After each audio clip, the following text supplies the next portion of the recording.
segunda entonces exposición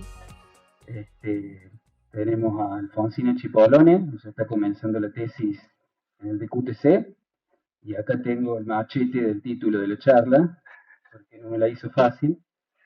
Es almacenamiento y generación de hidrógeno en sistemas bidimensionales nanoestructurados.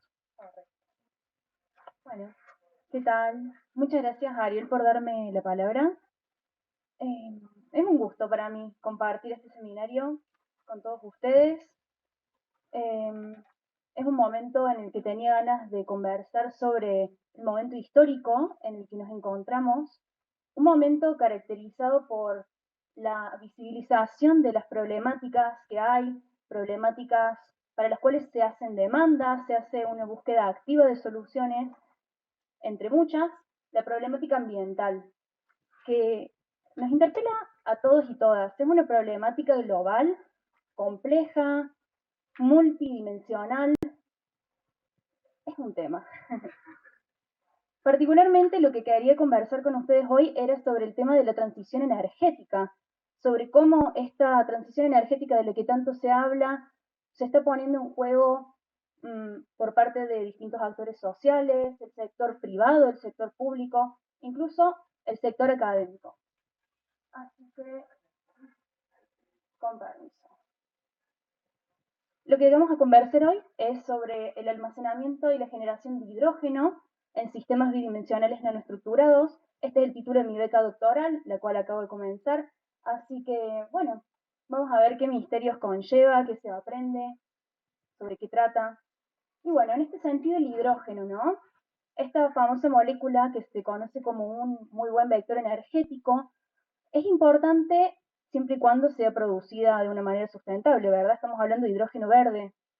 Y nos interesa del hidrógeno las potencialidades que tiene generarlo, bueno, sin emisiones de dióxido de carbono, sin ningún otro gas de efecto invernadero, y nos interesa almacenarlo.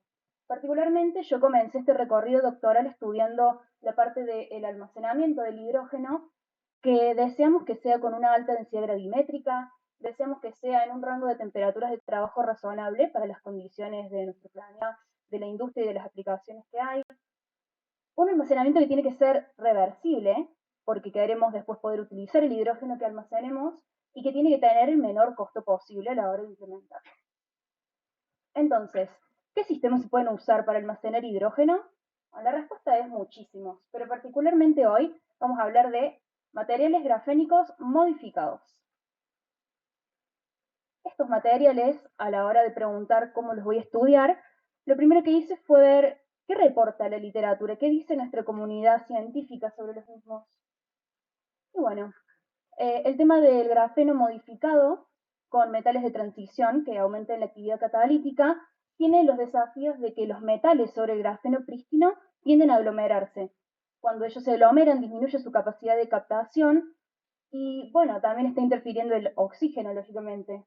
Todo lo cual hace una sumatoria de efectos inactivantes que en este doctorado vamos a buscar cómo lidiar, cómo contrarrestar, inmovilizando metales de transición en grafeno dopado con boro y nitrógeno, elementos químicos que son muy similares al carbono.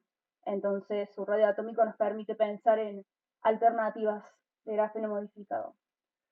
Bueno, sistema inicial con el que doy mis primeros pasos. Dando manos a la obra, lo que yo fabriqué fue material grafeno dopado con un simple átomo de boro sobre el cual ubico un metal de transición.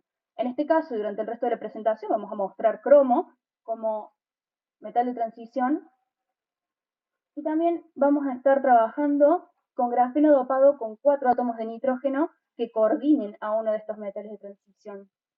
Quiero aclarar que esta representación gráfica que les estoy mostrando no es un fleck de grafeno, no es una nanolámina, es simplemente la unidad que en mis cálculos yo voy a utilizar para reproducir con condiciones de contorno periódicas y pensar en un material bidimensional que en estos primeros comienzos se aproxima a infinito.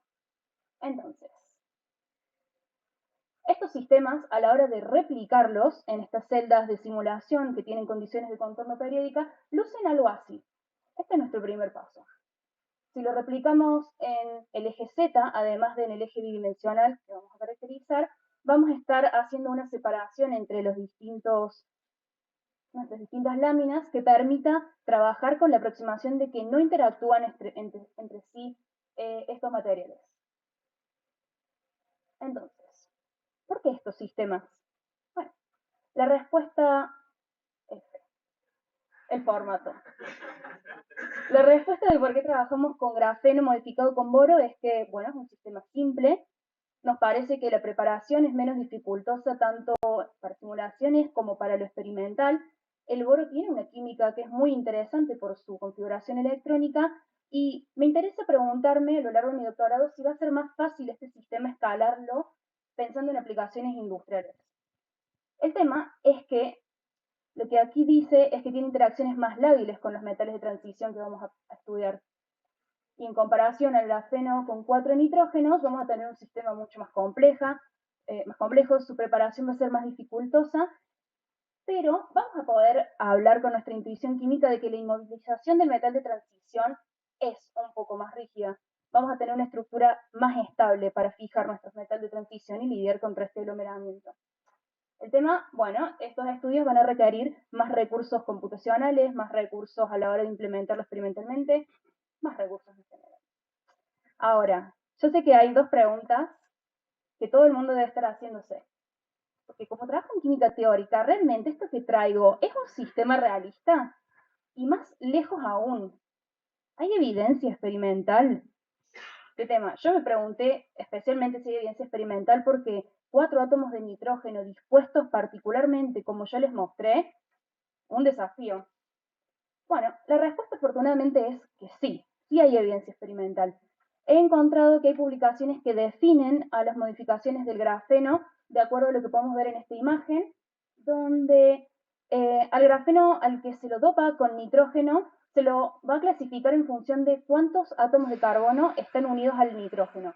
Tenemos la modificación grafítica, donde el nitrógeno está unido a 3 átomos de carbono, todos ellos formando parte de un anillo de 6 miembros. El caso en el que el el nitrógeno está unido a 2 átomos de carbono, pero que también forman parte de un anillo de 6 miembros. Y luego, las otras alternativas interesantes son el nitrógeno grafítico oxidado, el nitrógeno nitrílico, en el cual el nitrógeno tiene hidrógeno incorporado, y por último, los nitrógenos pirrólicos, que están unidos a 2 átomos de carbono, pero que forman parte de ciclos de 5 miembros. Lo que hemos encontrado es que hay evidencia de que se puede obtener este material, se puede sintetizar grafeno dopado con nitrógeno de esta forma de la que yo hablé, ya sea con los 4 átomos de nitrógeno fantásticamente dispuestos, exacto como los queríamos, también formando una estructura de coordinación de 3 nitrógenos únicamente y una combinación entre carbono y nitrógeno. Esto se pudo caracterizar con la microscopía electrónica de transmisión STEM. Así que bueno, esa es mi presentación de mi investigación, mi comienzo. Algunos resultados que puedo para contarles tienen que ver, en primer lugar, con las herramientas con las que yo trabajo. Para hablar de mis resultados, no puedo no mencionar que estoy trabajando con los clústeres del Centro de Cómputo de Alto Desempeño, estas supercomputadoras, especialmente la magnífica Serafin, que todos amamos, y también es importante mencionar que mis cálculos iniciales están hechos con el formalismo de Density Functional Theory, con el software libre Quantum Expresso. Bueno, dirigiéndome un poco más a la audiencia, la fracción de la audiencia más especializada en estos temas, los parámetros con los que hice mis primeros cálculos son estos: pseudopotenciales obtenidos de la librería GBRB, un Energy Cut Wave Function de 50 Rivers, un Energy Cut Rho de 500, una grilla de K-points de 3x3x1 y el spin tenido en cuenta en estos cálculos que empezamos a hacer. La primera parte del trabajo fue poner a punto estos experimentos computacionales parametrizando esos 3 parámetros, para la redundancia, y luego, bueno, ponernos a ver qué es lo que pasa con estos sistemas. Lo primero que abordé fue este tema de la aglomeración de los metales. Que los metales se aglomeren implica que ellos, en lugar de estar donde yo quiero que estén, que es encima del boro o adentro de este sitio, ellos se muevan o que estén ubicados en posiciones en las inmediaciones de estas regiones que me interesan. Entonces, vamos a definir sitios a los que nuestros metales se pueden dirigir. sitios hollow en el medio de un anillo, sitios bridge entre dos átomos de carbono donde están sobre el enlace, y sitios top, justo encima de algún átomo de carbono. Bueno, tenemos todas estas posiciones, todos estos distintos lugares a los que podría migrar nuestro metal, y vamos a ver qué es lo que pasa. Muy bien. Analizando el caso del sitio Hollow 2 de cada uno de mis dos sistemas, ¿qué es lo que les muestro acá? Lo que les muestro es una animación de un cálculo de relajación de mi sistema donde inicialmente el metal de transición se encuentra en el sitio Hollow y termina al finalizar la relajación en donde yo deseo que esté, ya sea encima del boro o en el medio del sitio de los 4 nitrógenos. No confundamos esto con una dinámica molecular, pues no lo es quantum expreso, DFT, hecho 0 grados, estamos antes todavía. Lo que estamos viendo, en definitiva, es que si yo pongo al átomo metálico en estos sitios hollow, va a encontrar un mínimo al transcurrir la relajación que está en donde a mí me interesa que esté. Es decir, es estable la configuración en la que nosotros deseamos tener a estos átomos metálicos. ¿Qué pasa cuando ensayamos todos esos sitios que les mostré antes? La mayoría de los sitios dan lugar a que cuando termina la relajación el átomo metálico termina donde yo quiero, pero no todos. Estos dos casos que ven aquí, el sitio Hollow 3 del sistema con boro y el sitio Hollow 1 del sistema con nitrógeno, los átomos metálicos encuentran un mínimo local en esas posiciones y se quedan ahí al finalizar la relajación.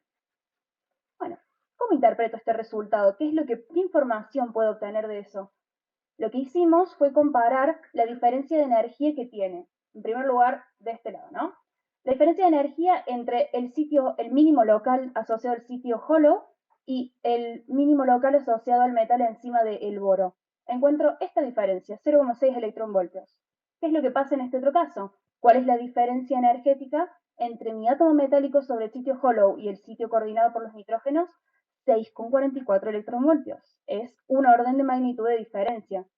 Entonces, en definitiva, lo que infiero es que va a ser mucho más estable para el átomo metálico estar en esta ubicación coordinado por los átomos de nitrógeno. Y podríamos pensar en que también va a ser mucho más alta la cantidad de energía, la diferencia de energía que tiene que obtener de algún medio para pasar desde estos sitios iniciales hacia afuera. Entonces, es más difícil que se aglomere si usamos estas estructuras de nitrógeno. Aún así, tampoco hay que confundir esto con una energía de activación para el proceso de migración. Las energías de activación se calculan con otros formalismos, que es exactamente el paso que sigue en nuestra investigación. Así que esto es una primera aproximación que nos permite decir, bueno, tenemos que seguir en esta dirección. Como mencioné, les mostré casos de cromo, pero vamos a trabajar con todos los metales de transición de la primera serie, porque son los más livianos y porque tienen la reactividad que estamos buscando para estos materiales catalíticos. Entonces, bueno, este resultado que les mostré queda realizarlo con todos los demás metales, ver qué es lo que obtenemos.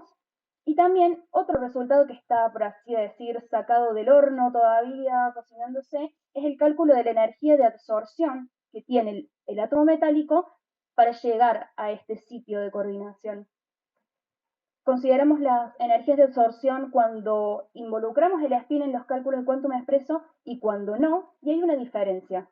Esta diferencia nos permite decir si hay que considerar el spin, lo cual tiene sentido porque todos estos metales tienen un momento magnético, tienen sus configuraciones electrónicas particulares, así que veremos qué pasa. Finalmente, ya para ir cerrando, ¿qué es lo que sigue? Bueno, el objetivo de esta charla es contar un poco lo que estoy haciendo, ver si alguien está trabajando en algo que se pueda cruzar el camino con lo mío, ver si se forma algún vínculo.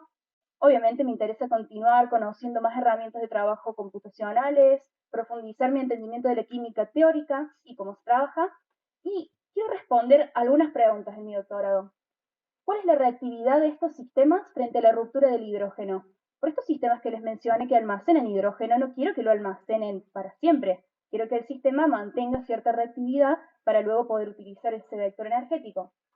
También quiero saber qué es lo que pasa con el oxígeno como interferente.